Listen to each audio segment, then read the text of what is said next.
Halo, shalom semua Victorious Family dan Victorious People dimanapun saudara berada.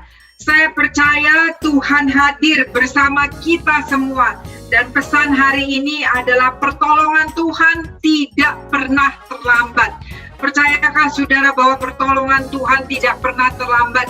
Bahkan firman-Nya berkata, aku melayangkan mataku ke gunung-gunung, dari manakah akan datang pertolonganku? Pertolonganku ialah dari Tuhan yang menjadikan langit dan bumi. Saudara, kita punya penolong, Allah Tuhan Yesus yang hidup. Saudara, kita perlu tahu, jangan kita tinggal dalam ketakutan atau kekhawatiran. Karena itu adalah sarana untuk melemahkan iman kita. Hari-hari ini, kita harus mempunyai iman yang kuat, yang tegar. Dan hidup saudara dan saya itu adalah berkat buat banyak orang. Tuhan sedang memakai setiap saudara dan saya untuk menjadi kekuatan bagi orang-orang yang lemah. Karena itu kita harus kuat di dalam Tuhan. Percaya saudara, dalam keadaan apapun, waktu kita melekat kepada Tuhan, kalaupun saat ini ada di antara saudara yang sakit dengan COVID terpapar, ketahuilah bahwa Tuhan bersama saudara. Dalam keadaan ini pun Tuhan tidak pernah melepaskan tangannya daripada saudara. Bahkan Tuhan bisa memakai dan akan memakai dan sedang memakai saudara untuk menjadi berkat dimanapun saudara berada. Orang akan melihat bahwa sungguh ada kekuatan kehidupan Yesus di dalam hidup saudara. Saudara yang dikasihi, Tuhan Yesus itu berperkara dalam segala hal. Bukan hanya hal-hal yang besar, tetapi hal-hal yang kecil pun Tuhan berperkara untuk mendatangkan kebaikan. Hari ini kita akan mendengar kesaksian di mana Tuhan berperkara dalam segala hal yang kecil yang ibu ini bahkan belum mengerti. Tuhan sudah berperkara. Biarlah hati kita terbuka untuk selalu melihat kebaikan-kebaikan Tuhan. Walaupun kelihatannya kebaikan Tuhan itu begitu kecil. Tetapi kalau kita punya hati yang bersyukur kepada Tuhan, kebaikan kecil itu akan menjadi dampak yang besar. Mari saudara, kita dengarkan kesaksian dari Ibu Yosiana. Pada awal bulan April tahun 2019, saya ada masalah di dalam rahim saya, sehingga pada waktu itu setelah mengalami beberapa kali pengecekan, dokter memvonis rahim saya harus diangkat, jadi saya harus dioperasi. Tentu saja kejadian itu membuat saya juga down dan membuat juga saya merasa berat, tapi melewati itu semua, Tuhan sungguh-sungguh menolong dan menyatakan kasih-Nya kepada saya. Dimulai dari waktu operasi yang diputuskan oleh dokter, yaitu pada bulan Desember tahun 2019, diputuskan tanggal 17 sampai 19 Desember. Saya mengucap syukur karena tanggal-tanggal tersebut adalah di mana untuk acara Natal sudah selesai. Jadi tugas-tugas saya sudah selesai. Yang kedua adalah pertolongan Tuhan mengenai masalah biaya, di mana pada awalnya asuransi dari kantor saya menolak untuk membiayai operasi saya tersebut karena mereka bilang itu berhubungan dengan reproduksi, ya, dengan kesuburan wanita, sehingga mereka menolak. Tentu saja saya juga bingung bagaimana caranya untuk mencari biaya tersebut, meskipun di sisi lain saya juga mencari backup dari BPJS. Namun karena dari BPJS banyak sekali pembatasan-pembatasannya dan juga untuk waktu operasinya yang harus menunggu lama. Jadi saya perjuangkan kalau bisa saya dibiayai oleh asuransi dari tempat saya bekerja. Nah, pada akhirnya tepat pada waktunya sebelum operasi tersebut berlangsung, asuransi menyetujui untuk membiayai operasi saya. Puji Tuhan, saya sangat berterima kasih kepada Tuhan atas pertolongannya. Lalu yang ketiga, pada waktu saya mengajukan untuk cuti sakit selama kurang lebih 3 minggu dari kantor, ternyata pada saat itu juga bos saya juga mau pulang kampung. Jadi di akhir tahun dia juga mau pulang kampung, ceritanya ke negaranya selama 4 minggu. Jadi pada waktu saya mengajukan cuti, Dia nggak nanya apa-apa, bos saya langsung cuti saya disetujui. Setelah itu saya sudah mulai pulih, kembali lagi saya mengalami sakit sebulan kemudian. Saya dan anak saya dirawat di rumah sakit karena terkena demam berdarah. Saya masih harus mengalami beberapa kali pengecekan ke dokter sampai dengan akhir bulan Februari tahun 2020. Pada akhirnya saya dinyatakan sembuh, sehat, dan tidak usah check up kembali ke dokter. Di bulan Maret ternyata mulailah pandemi ada di Indonesia. Saya mengucap syukur kepada Tuhan karena saya boleh melewati masa-masa sulit waktu saya dioperasi dan saya dirawat karena demam berdarah itu sebelum pandemi. Karena kalau sudah pandemi, apalagi di awal-awal dulu itu kan ya, kita cari dokter juga pasti susah, rumah sakit juga banyak dibatasi, pasti kesulitannya akan bertambah. Tapi Tuhan menolong sehingga waktunya diberikan yang terbaik. Setelah itu tiba waktunya saya untuk kembali bekerja. Saya bekerja di Jakarta dan saya saat ini tinggalnya di Bogor. Saya juga pasti ada kesulitan bagaimana transportasi saya dalam posisi baru sembuh sakit dari Bogor ke Jakarta pulang pergi. Tiba-tiba saya ditelepon sama teman saya yang saya juga kaget gitu ya. Saya juga merasa luar biasa, amazing. Katanya teman saya itu punya mobil baru dan dia mengajak saya untuk nebeng mobilnya dia. Jadi setiap hari dari Bogor ke Jakarta saya nebeng mobil teman saya tersebut. Puji nama Tuhan ya, itu pertolongan Tuhan buat saya.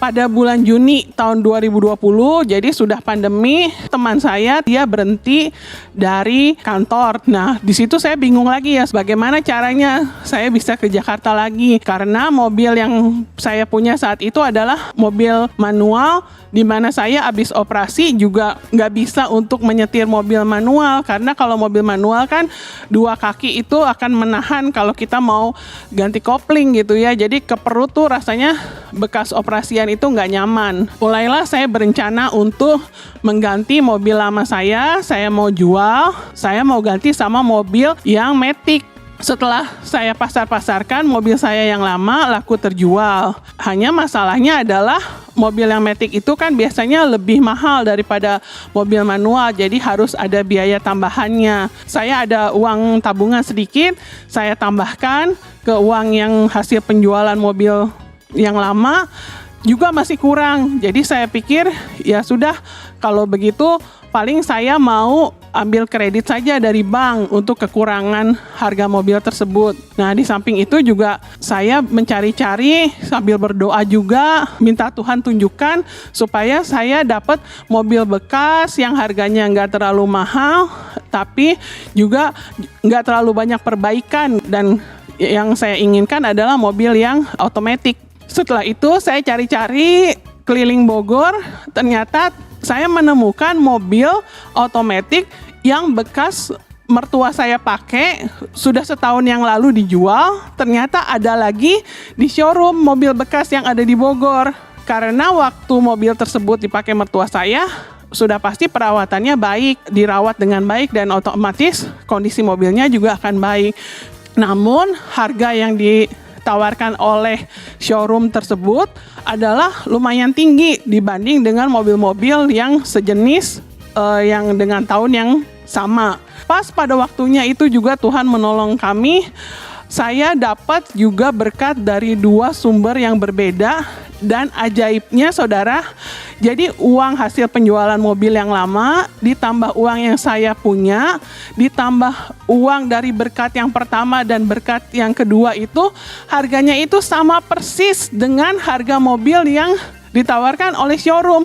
Nggak lebih, nggak kurang. Saya juga sungguh merasa luar biasa, itu pertolongan Tuhan ya. Dan harga mobilnya itu bukannya bulat ya saudara. Kalau kita bilang harganya 100 juta kan itu bulat ya, kita gampang ngitungnya. Tapi harga mobil tersebut belakangnya tuh ganjil. Bahkan ada buntutnya berapa ratus ribu gitu ya. Itu aneh banget. Dan ternyata setelah saya hitung, semua uang yang dari 4 sumber tersebut jumlahnya itu sama persis dengan uang yang ditawarkan oleh showroom. Itu semua karena pertolongan Tuhan, dan pertolongan Tuhan tepat pada waktunya. Terima kasih, Tuhan Yesus memberkati. Haleluya, puji Tuhan. Pertolongan Tuhan tidak pernah terlambat, saudara. Pertolongan kita datangnya dari Tuhan Allah kita, Yesus Kristus, yang selalu tepat, tidak pernah terlambat bagi saudara dan bagi kita. Karena itu kita harus percaya. Sometimes we have to take the day, sometimes kita harus melalui hari-hari itu sehari lewat sehari. Tetapi biarlah kita percaya dan yakini kita melewati bersama Tuhan. Dalam seberat apapun yang kita lewati, ingat, Tuhan kita Yesus Kristus jauh lebih besar dari masalah kita. Tuhan jauh lebih besar daripada ketakutan, kekhawatiran itu. Karena itu pandanglah Yesus, fokus kepada Dia, tetapi jangan kita hidup dalam kekhawatiran. Saudara, jangan kita hidup dalam ketakutan. Kalau saya mulai khawatir, saya mulai takut, saya masuk dan berdoa kepada Tuhan. Saya deklarasikan firman Tuhan. Kadang-kadang saya naikkan pujian penyembahan, walaupun suara saya pas-pasan banget, tetapi untuk Tuhan. Waktu kita menyanyi, mendeklarasikan, iman kita pun, saudara, tambah kuat, bertambah dalam. Dan kekhawatiran dan ketakutan itu semakin mengecil, semakin mengecil. Bahkan firman Tuhan akan menjadi kekuatan yang supranatural, yang memampukan saudara dan saya melewati masa-masa sulit. Sehari lagi bersama Tuhan, besok saudara lebih kuat. Besok lagi saudara lebih kuat lagi. Saudara, ingat, God is in control. Tuhanlah yang berkuasa. Semua kehidupan saudara dan saya ada di dalam tangan Tuhan yang kuat, yang dahsyat. Tuhan yang menciptakan langit dan bumi. Dan ketahuilah saudara, bahwa Tuhan mempunyai rencana yang luar biasa bagi setiap saudara dan saya. Jangan lemah, jangan takut, jangan khawatir. Dan waktu kita menunggu jawaban dari Tuhan, bersabarlah.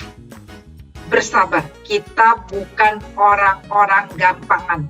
Kita adalah orang-orang yang kuat. Dan seringkali Tuhan izinkan kita harus menjadi lebih sabar. Dan bersabarlah. Saya berdoa, saya percaya kita semua hari-hari ini akan menjadi orang-orang yang kuat, bukan orang-orang yang lemah, orang-orang yang beriman, bukan orang-orang yang gagal, tetapi orang-orang pemenang. Karena Roh Allah yang ada di dalam hidup saudara dan saya jauh lebih besar dari ketakutan, kekhawatiran, dan setiap masalah. Mari saudara, kuatkan hati di dalam Tuhan. Kita punya sumber dari segalanya. Pertolongan kita dari Tuhan Yesus.